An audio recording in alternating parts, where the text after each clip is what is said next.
Well, Albie, how'd your draft go? Well, not very good. I didn't get any rares in my deck. You didn't get any rares, so you're gonna lose every single game? Wrong. Hello everyone, what is up? It is me, AlbyMTG, and today I'm bringing you guys a little bit of a deck tech on the draft that I did last night at FNM 3060. Didn't drop a single game with my deck. 0 rares in it. Who needs rares to win? This format's fantastic. Nobody needs rares. Absolutely incredible format. I'm really loving drafting Dominaria right now. And again, I just wanted to show you guys this deck because there are some fantastic cards in Dominaria, but one of the things that I hear the most is that as soon as people draft a deck, like, the biggest complaint is like, man, it's got no rares in it. I'm going to go 1-2 or I'm going to go 0-3 because it has no rares in it. You don't need rares in your deck. Sure, rares can help you, but sometimes just a good cohesive deck can do a whole lot more than just what one simple rare or mythic can do for you. So today we're going to look over the deck that I played last night. Again, 3060 blue-white Dominaria draft. So we'll go ahead creature by creature, spell by spell, artifact by artifact, enchantment by enchantment, kind of land by land. We won't go over the basics, but we'll go over that. And then also my sideboard tech and who I played against last night and all that other kind of stuff. So let's go ahead and get right into it. First creature that we had here is Dauntless Bodyguard. Dauntless Bodyguard gave us a little bit of an aggressive start sometimes if we played it on turn 1 as a 2-power creature. If not, if we played it in the late game, it saved one of our creatures, which could be pretty beneficial at points. Here we have 3 copies of Knight of New Benalia. Knight of New Benalia is not a fantastic card, but the way that I built my deck, and I'll talk about it when we get to different parts of it, part of drafting is drafting a deck and not just drafting cards. Sometimes just knowing that a card is good or knowing that a card is bad is not good enough. You want to know when your mediocre cards can become incredible cards, and that's basically what Knight of New Benalia was in this deck. In most strategies, it'd just be kind of filler. It wouldn't be great, but I ended up playing 3 of them here, and it ended up being a true all-star in the deck in most situations. Here are 2 copies of Mesa Unicorn. Mesa Unicorn's a fantastic little 2-drop, and of course it has the best creature type in Magic, so not much here to talk about other than the fact that it's just a fantastic card. 1 copy of Vodalian Arcanist. This is a Merfolk Wizard. The Wizard subtype, somewhat relevant in this deck for like 1 card. Aside from that, we did have 6 spells in our deck, so this did help us play some of those spells at 1 turn early. Other than that, it was just kind of a 1-3 body. Next up, Academy Drake. This card is absolutely fantastic. One of the best, if not the best, blue common, I would say. I'm trying to think if there's a better blue common off the top of my head. It might be... Okay, it might be the 2nd best blue common. I'm not 100% sure. It's either the 1st or 2nd best blue common. It's either this one or another card that I drafted as well, which we'll get to later. Aether Glider, nice little 2-1 flyer. Can't block. Can't blocking isn't really relevant. The way that I ended up building this deck and drafting this deck was to play kind of a blue-white tempo shell, and so we just wanted to get in some more damage through the skies via the flying ability, and we didn't really care too much about the fact that it couldn't block. It wasn't supposed to be blocking. Sanctum Spirit, nice little 3-power lifelink card. You could discard a historic spell, but I think I only ran like 1 historic spell in the deck, being an artifact, and so really that didn't come up too often. It was more of just having the 3-power and lifelink, which could help if we were in race situations. 1 copy of Academy Journey Mage. This was the card that I was talking about, that the Wizard subtype could potentially be relevant, but even if it's not, then just a 5-mana 3-2 that bounces a creature. Again, we're trying to play the tempo game, so this card is absolutely fantastic. This one as well, Cloud Reader Sphinx, super good card. Unfortunately, the pack that I first opened was a very bad pack. It was a super bad pack, and this was actually my pack 1 pick 1. I opened up some real bad cards. I think my rare was like the Mending of Dominaria or something like that. It was like a bad card that you were not happy to first pick, and I ended up taking the Cloud Reader Sphinx as the way to start off my draft, which is not a horrible way to start off the draft, but it's definitely not a good way to start off your draft. But again, like I said in the beginning of this video, who needs rares? Rares are for losers. Let these other people draft Lyra Dawnbringer. I'll stick here with my Cloud Reader Sphinx. And then this was the 2nd pick that I got, Sarah Angel, so this kind of led me into a decent blue-white kind of flyer shell after drafting Cloud Reader Sphinx as my pack 1 pick 1, and then Sarah Angel as my pack 1 pick 2. Sarah Angel, of course, just a fantastic card. In terms of spells, we had one Syncopate. Syncopate came in super clutch against my round 1 opponent, and then also super clutch against my round 2 opponent as well, but I'll talk about that towards the end of the video when I talk about my opponents. One copy of Blink of an Eye. Again, this card is absolutely fantastic. If I saw more than one, I would have played more than one, but unfortunately I only did see one.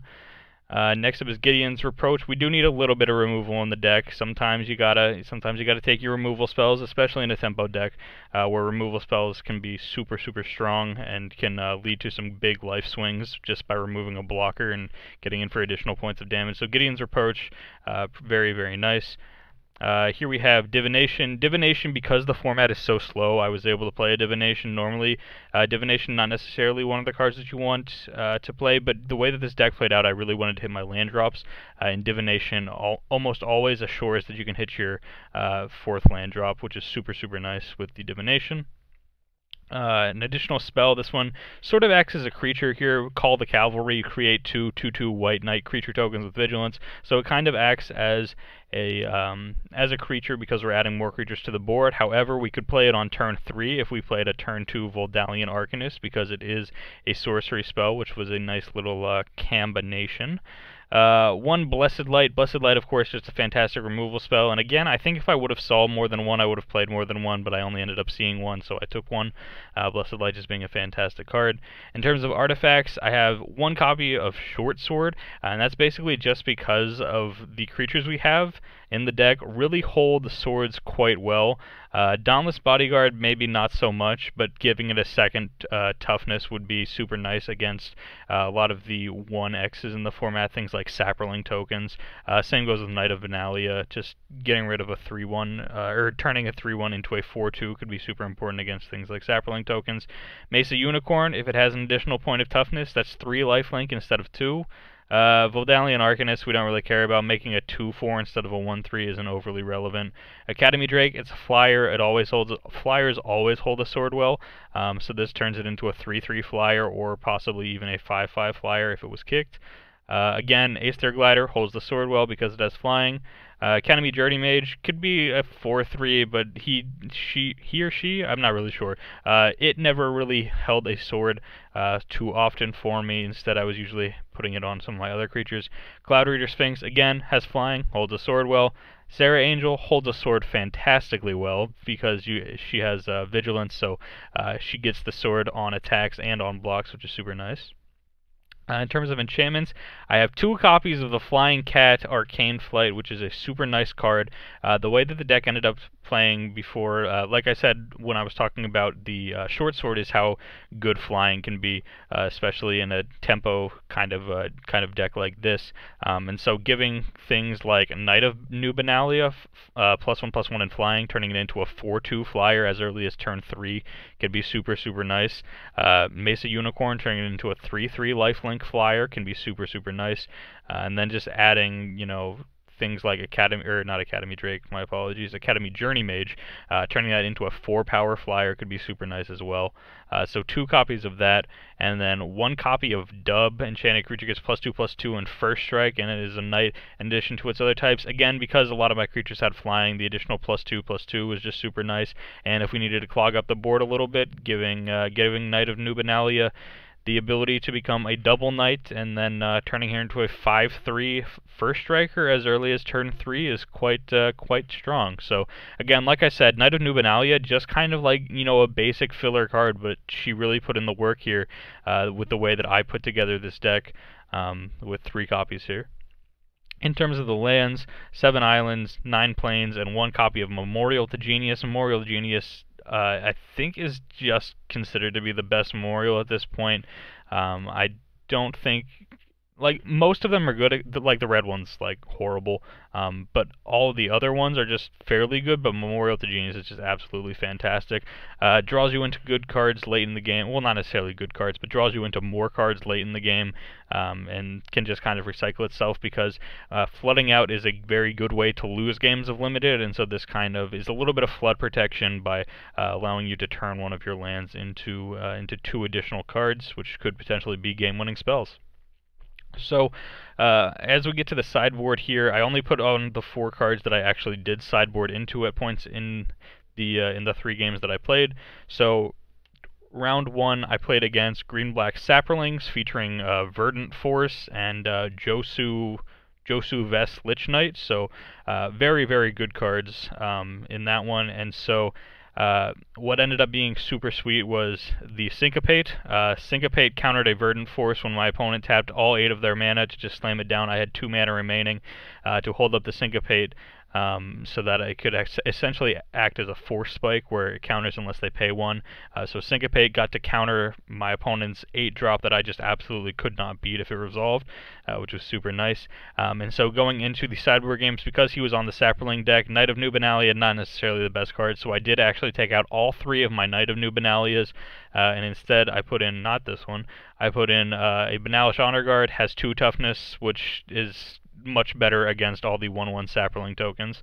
I put in a Vodalian Arcanist, again, can attack through the Saproling tokens, so there's that, and also blocks them quite well.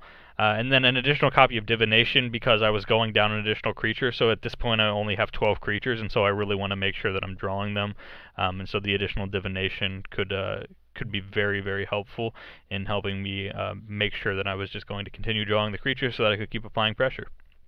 So that was round 1, and then again, obviously I 3-0-6-0'd, so 2-0'd him, and very notably about this 3-0-6-0, 5 out of my 6 games I was on the draw, which normally is not something that you would see in Limited. Most of the time people will just take the play, and so very notably that 5 of my games I was on the draw instead of being on the play. So just a little bit more of a congratulations, I guess, to myself, or of sort of a why this is so impressive kind of thing to this 3-0-6-0. Round 2, I played against my opponent on black-white legendary cards. He had some very good cards like Arvad the Curse to bump up some of his legendaries. He had Banalish Marshal, which is a super, super strong card. And then notably, he had Lyra Dawnbringer, which is just an amazing card. So what I ended up doing, I won game 1, he didn't draw his Lyra, which was fantastic, and he was sitting next to me when we played game 1, so he knew I had the Syncopate, so when it got to about turn 5, I started bluffing the Syncopate occasionally, so that my opponent wouldn't want to just run out their Lyra Dawnbringer into my Syncopate. So that was a super nice play by me, and I even told him after the game, and he said that he bought it 100%. He thought I was sitting on the Syncopate forever. So very, very good play on my part in making sure that my opponent, obviously he didn't have the Lyra Dawnbringer at the time, but he said that even if he had it, he wouldn't have ran it out because he knew that I had the Syncopate even though I didn't actually have it. So it was a very, very good bluff on my part. And then going into the sideboard, of course, I boarded in Blood Tallow Candle because -5/-5 is in fact enough to kill a Lyra Dawnbringer, and that's the only reason why this candle got in. I do forget what card I took out. It might have been like a Knight of Nubenalia again, or it might have been just like one of the lesser impactful creatures, possibly. I think it might have been Dub. I think it was Dub in this case. I took out the Dub and then put in Blood Tallow Candle because it just gave me another out to Lyra Dawnbringer just in case. So again, ended up 2-0 against that opponent, and then in the final round I played against Blue-Red Wizards, splashing black for some removal spells like Eviscerate and Vicious Offering, so some very good removal spells that he was splashing for. But again, we ended up taking down that opponent again in 2 games, and 3-0-6-0. Who needs rares? Not Alby. Alby's got this. Man, talking in the third person feels weird. Anyway, the classic 3-0-6-0, super fantastic. Most of the time when you'll see a 3-0-6-0, there's obviously some rares in the deck, is what you would expect. But again, no rares in this deck, just some super strong play on my part, as well as some decent draws as well. So 3-0-6-0 Dominaria draft deck, no rares in it. Hopefully you guys did enjoy this video, and hopefully, of course, this teaches you don't need these fancy rares and mythics to help you win your drafts. Of course, they help sometimes, but you don't need them. You can go 3-0-6-0 without any rares or mythics, just like I did. You guys can continue to can continue to improve on your play, and then you guys can get to the point where you don't need rares to take down these drafts. So again, hopefully you guys did enjoy this video. If you guys do have any comments regarding the deck or any questions, go ahead and let me know down low in the comment section. I do really like blue-white in this format, so that just answers one question if that was one of your questions, my opinion on blue-white. I do really like it in this format. I think I've drafted it twice so far and had a lot of fun in both instances. So again, hope you guys did enjoy the video. I will see you guys here tomorrow with yet another Magic the Gathering video.